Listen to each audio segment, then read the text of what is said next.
Nothing's more frustrating than when your Apple Watch stops syncing with your iPhone. Before you panic and unpair it, there are a few simple troubleshooting steps that fix this issue 99% of the time. Start with these two essential checks. Check Bluetooth and Wi-Fi. Open the control center on your iPhone and Apple Watch. Make sure both Bluetooth and Wi-Fi icons are turned on.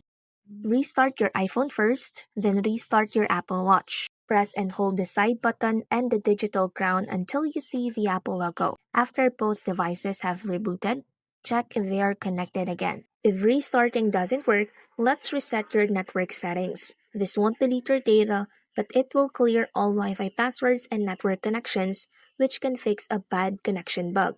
Go to Settings, General, scroll down and tap Transfer or Reset iPhone. Tap Reset and then Reset Network Settings. If all else fails, you need to unpair and repair your devices. This is a last resort as it will require you to set up your watch again, but it's guaranteed to fix the sync issue. Open the Watch app on your iPhone, tap the My Watch tab, tap All Watches at the top, tap the eye icon next to your watch. Tap Unpair Apple Watch and follow the on-screen steps. The iPhone will automatically create a backup of your watch. After unpairing, repair your watch as if it were a new device. You can then restore from the backup you just made. These steps should get your Apple Watch and iPhone syncing again.